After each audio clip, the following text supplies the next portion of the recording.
Hi there, everybody. We're here at Fan Fest in Uptown Charlotte for North Carolina and Clemson. I'm looking behind me. Santa Claus just walked in.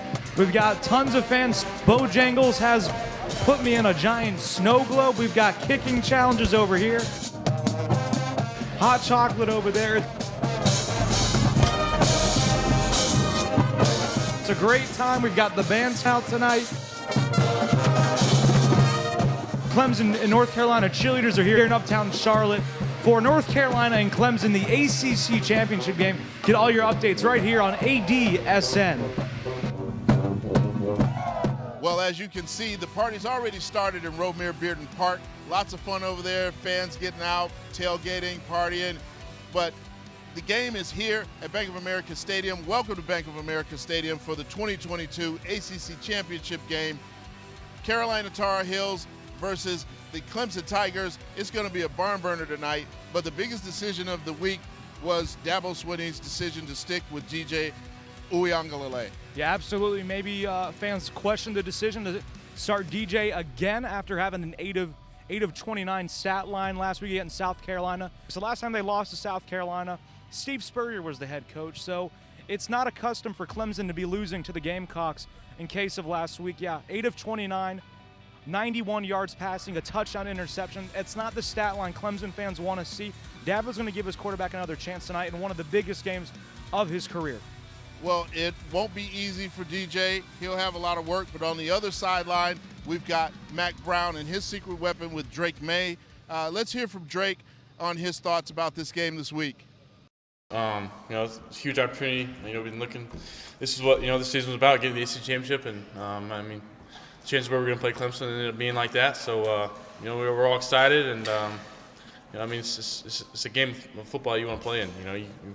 It was our goal for this season, and obviously, we're putting 2 weeks behind us because if we win this game, it kind of put those 2 games not like they didn't happen, but that's the focus of beating a team like Clemson, just as prestigious that they've been, and especially in the ACC, the way they've dominated. Just had a chance, to get a crack at another shot. Playing in a big-time game on a big stage should be some fun. So Drake May, great young man, looking for a good performance from him tonight, especially if we want to see the Tar Heels get over the hump today. Yeah, absolutely. Drake May, he's just a kid, but he's playing a man's game. He's put up electrifying numbers, leads the team in rushing. Many people forget that. He has thrown for 4 times this year over 300 yards. He's had multiple 4-touchdown passing games. He is a phenomenal thrower and an accurate passer, and this is by far his biggest game in his young career. He's just a redshirt freshman. He's guaranteed 2 more cracks at an ACC championship after this one. Well, the last time these 2 teams met in the ACC championship game didn't turn out so well for the Tar Heels, but they look to get their revenge tonight. Yeah, absolutely. It was back in 2015 these last 2 teams played. Clemson winning 45-37. Deshaun Watson was the Clemson quarterback. Marquise Williams for North Carolina, he was the quarterback. A lot of different things for North Carolina. They had a completely different coaching staff in Larry Fedora's staff. Now it's Mack Brown's turn, and there is a lot of confidence on that UNC sidelines to turn the narrative around that, Clemson may not be the top dog in the ACC anymore. Well, speaking of Mack Brown, we heard from Mack Brown this week, not just talking about football, but talking about the relationship between the coaches and the kids and what this game actually means.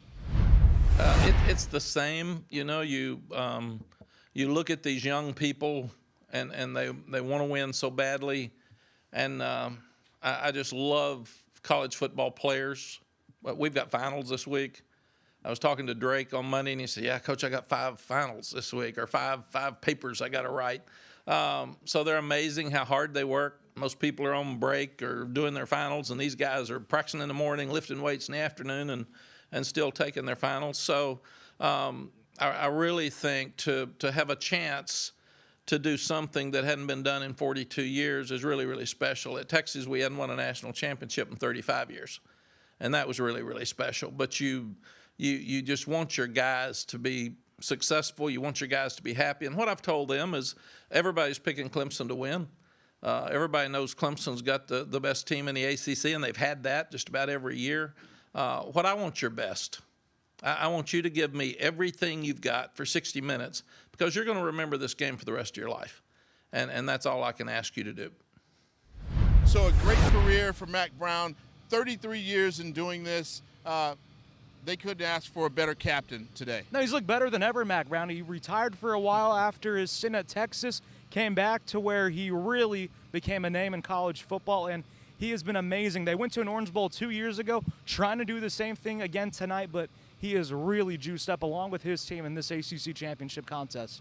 Now, I guess you could say his mentee, Dabo Swinney, he'll be opposite sideline tonight. Let's hear from Dabo about what's going on this week. You have to be multiple with him, first of all. You got to change your pitches up. But I think the biggest thing is you got to be very disciplined with your rush lanes. You know, he's just very savvy in the pocket, and he'll step up, he'll slide, he'll spin out.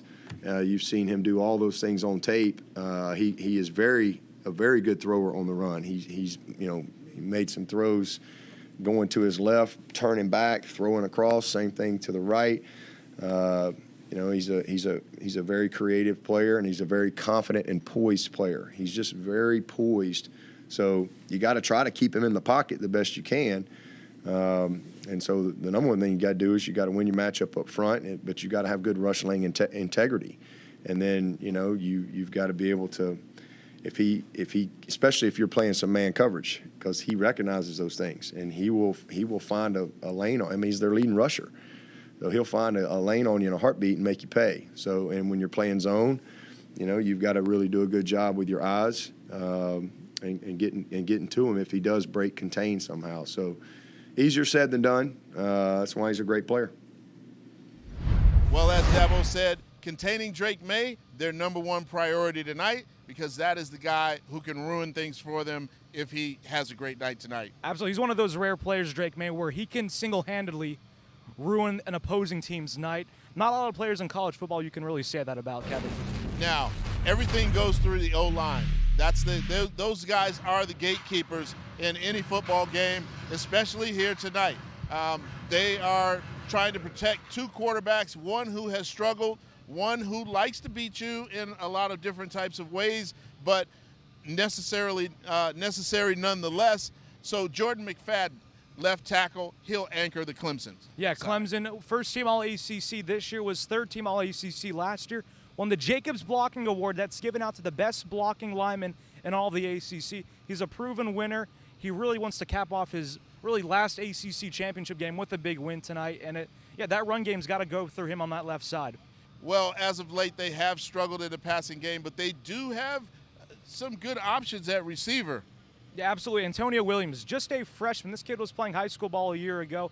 He has been phenomenal, over 500 receiving yards for this Clemson offense. North Carolina's going to have to figure out fast how to contain him unless he wants to have another explosive stat line. His career best is 80 yards and a touchdown this year against Louisville. Looking for similar stats like that tonight. But you can't talk about Clemson unless you bring up Will Shipley. Charlotte native. This kid is on fire this year. He can run through anything. Yeah, 5'11", 205. The weight and height don't really look a whole lot, but he is built like a Big Ten running back. He has been the focal point and the bell cow of that Clemson offense. All-ACC first team, was the all-around player of the year in the ACC, and special teams, all-first team, all-select. So a rare Triple Crown stat line for Will Shipley. He needs to get going tonight. They got to get him the ball. But it doesn't stop with Will Shipley. He's got some backup. Yeah, absolutely. Phil Maffa, Dabo Swinney was asked about maybe a quiet X factor. We haven't really talked about Phil Maffa a lot this year. 6'1", 230 as a backup running back compared to his counterpart, Will Shipley, who's 5'11", 205. They've got a 1-2 unique punch, Dabo Swinney, in that running back room, which could give North Carolina trouble. Now, another name you need to get familiar with tonight is Asim Richards. Yeah, Drake May can thank Asim Richards on that left side for giving him plenty of time to throw the football. An all-ACC third-team selection.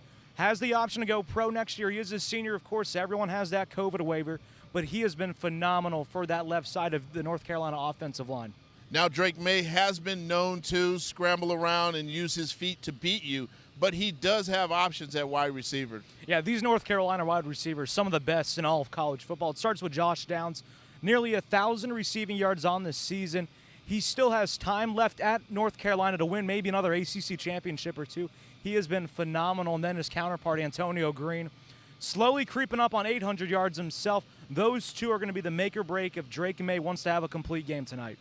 Now, when you speak about North Carolina's run game, you can sum it up in 2 words: Drake and May. Yeah, Drake and May doesn't get a lot of credit for using his running abilities. He leads the team in passing, go figure, of course, but also leads the team in rushing. Rushes for nearly 600 yards on the season, gets a lot of those yards on scrambles, and we'll see. Maybe tonight North Carolina will dial up some plays specifically for his legs. All right, well, we've talked enough football for right now. We'll get back to some more of that later. But a lot of you fans wanted to know about our new merchandise that'll be rolling out, our hoodies especially. We finally have our ADSN hoodies coming to market very soon, so you can keep warm with these cotton fleece hoodies while working out, hanging out, or just lounging around at home. You can also log on to adsn1.com and check out some of the other apparel that we have going on. Well, we've got to take a quick break to go pay some bills, but we'll be back in just a moment with more ACC championship coverage here on ADSN. At Heslop Wealth Advisors, our goal is to help small businesses develop quality retirement plans for their employees through our Lunch and Learn seminars. We provide lunch and learning tools to help your company succeed and unmatched customer service.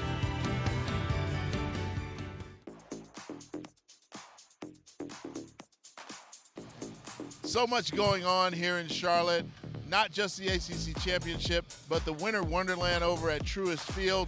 A lovely time, lovely place to bring the family. A lot of stuff going on out here. Yeah, absolutely. It was snow tubing and ice skating yesterday. And one place, and then across the street was the ACC Fan Fest, where we saw a lot of North Carolina and Clemson fans hang out. It's a great weekend here in Charlotte, Kevin. Well, what also makes a great weekend is the Chopping It Up with Buck show. The Chopping It Up with Buck show now airing every Friday on ESPN Radio. Be sure to check out every engaging episode. You can also find it on our flagship website, adsn1.com. Well, you can't talk college football without talking tailgating, Alex. A really exciting new place here in Charlotte. We went to test it out a little bit. You had them, I had them. Let's give the folks a look. All right, so we're here at Bossy Bueller's Chicken Shack. We're here with the man himself, the legendary, probably one of the most famous restaurateurs in the city, to be honest with you, especially be the mission-based stuff that you're doing, the one and only Chef Jim Noble. Now, pleasure to have you. Thank you. Pleasure to be here. Now, this is an amazing establishment. We talked a little bit off camera, and the story of this is amazing. Tell me a little bit of history about this place. Well, we were building Noble Smoke right beside here on Freedom Drive, and this building was sitting empty. They kept trying to get somebody to lease it, the landlord. So I said, I think I got something we can do in there, because we had played with a chicken sandwich at King's Kitchen, we still do. I said, I think we can do just a chicken sandwich joint, and we gave it a shot, and it's been wonderful ever since.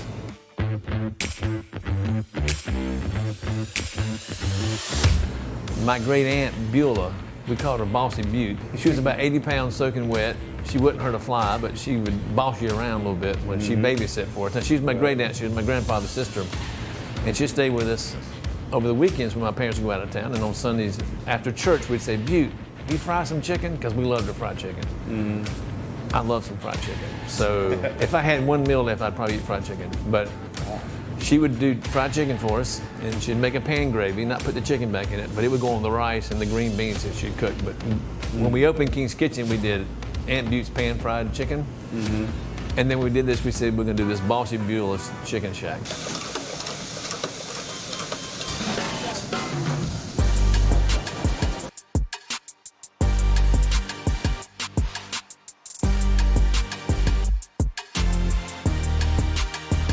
The Butte, which is the chicken sandwich. It's a Joyce Farms, all natural. It's organic, clean. It's a premium chicken breast. I pay probably 2 times more than if I just bought commodity chicken, but people are conscious about what they eat and put in their mouth these days. Right. So we do the chicken in buttermilk and flour, seasoned flour.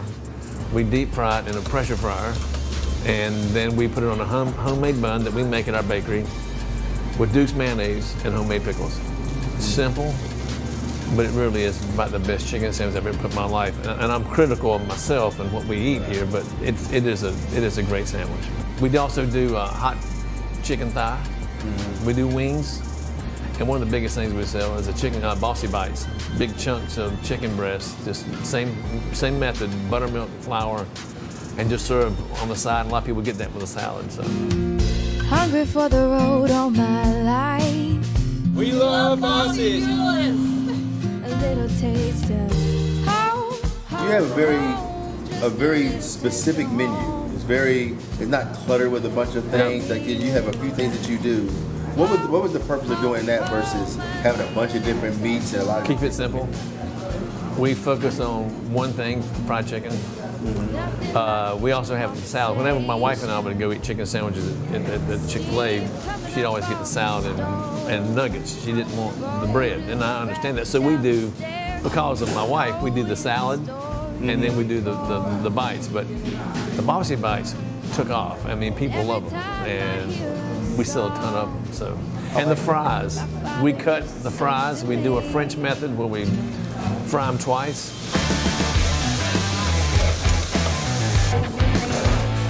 And they're crispy and they're creamy on the inside, and everybody gets the fries when they come. And we usually overload the bag that we put them in. And there's always, if I'm trying to lose weight, I don't eat the fries. I eat the bag fries, the one that fall out of the bag in the bag. And I claim those as mine, you know. The amazing thing about this and the way we built this is all streams from that end this way. If you go down and order, by the time you get your tea and come down here, your food's ready. And we're not cooking it ahead of time. We're not fixing the sandwich ahead of time. We put it together when you order it.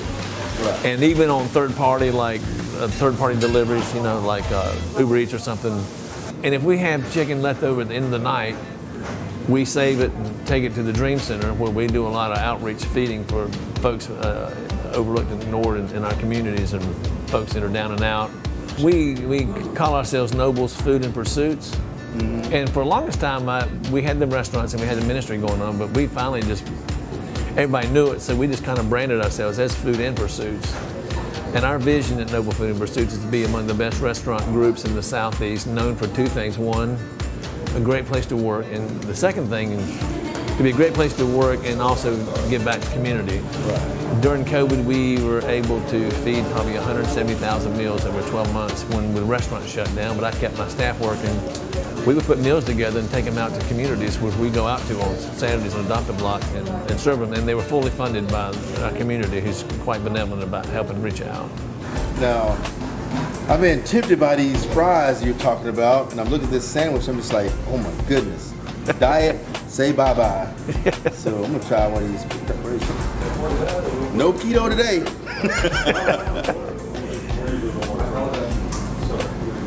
Oh yeah. Mm-hmm.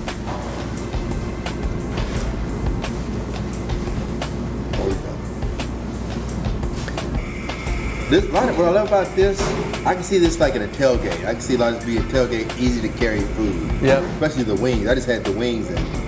And we can do large format on wings, large format on sandwich packages. We do catering boxes of bites. And it's a great place to pick up for a party, 20, 30, 40, 50, whatever, for tailgating, for Sunday before and after the football game, or Mondays, or Tuesdays, or Wednesdays, or Thursdays, any day.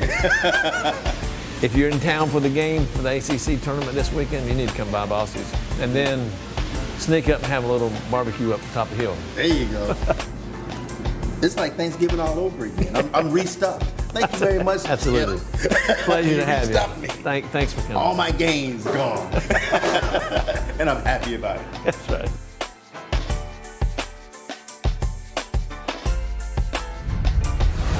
Well, Alex, now I'm hungry again, but Clemson is also hungry. And the people that want to eat the most is the Clemson defense. Yeah, the Clemson defensive line, to be more specific, led by KJ Henry, Tyler Davis, and Miles Murphy. It's always something about that Clemson defensive line. It doesn't matter which season we're talking about. They've got a three-headed monster this year that is going to give North Carolina and, more importantly, Drake May a lot of issues.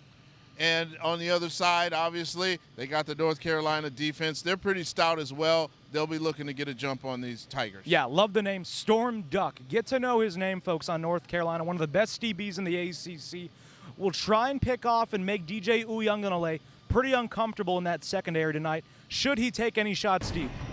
Well, Alex, as you know, you can't drive to a victory without the keys to the game. I hear you got a lot of them. Yeah, absolutely. They're pretty straightforward if you're either a UNC or Clemson fan, but here's some for Clemson. You got to limit the turnovers. You've been 15 behind the turnover margin the last 5 games, including a loss last week to South Carolina. You've got to take care of the football tonight if you want to beat North Carolina, because they'll make you pay, Kevin. My second one for Clemson is you got to win that battle on the offensive line. You've got Will Shipley. Give him the football, give him time, and give DJ Uiagalelei time to throw the football in order for that Clemson offense to be successful. And my final one, if you're a Clemson fan who loves Will Shipley, just give him the football. Needs maybe 20, 25 carries, I think, to get the job done. In Clemson's 2 losses to Notre Dame and to South Carolina a week ago, Shipley's had a combined 27 carries, which may be a cause of concern for those Clemson fans that wonder, how did we lose these games? Now, I'm sure the Tar Heels want to drive to victory as well. What do you got on that side? Yeah, absolutely. For North Carolina, Drake May needs to throw out the last 2 games of the year. They were so strong all year. They were 9-1 in their first 10 games. They lost the last 2 to Georgia Tech and North Carolina State. I think if Drake May forgets those, he's going to be just fine. The stats weren't pretty, but you know what? It's a new season all of a sudden. The ACC championship. Winner goes to Miami in that Orange Bowl, so just forget about those last 2 games and play your style of football. My next one is you got to find ways to shut down that Clemson defensive line. They're one of the best, if not the best, defensive line in the country. And your offensive line has struggled at some points in the season. Maybe throw an extra blocker on that offensive line as a tight end or something. Just make sure you give your quarterback time to throw, use his legs, and North Carolina's offense should be able to get rolling probably early in that first quarter, should they do all those things. My last one should be get back to playing UNC football. The Carolina Tar Heels averaged 40 points a game in those first 10 games. The previous 2, they've only scored 22 points a game in their losses to Georgia Tech and North Carolina State. This is a different team in Clemson defensively. And you know what? North Carolina could be celebrating here with an ACC championship for their head coach, Mac Brown. Well, that about does it for our pregame report on ADSN from the ACC championship here in Charlotte, North Carolina. We'll see you after the game.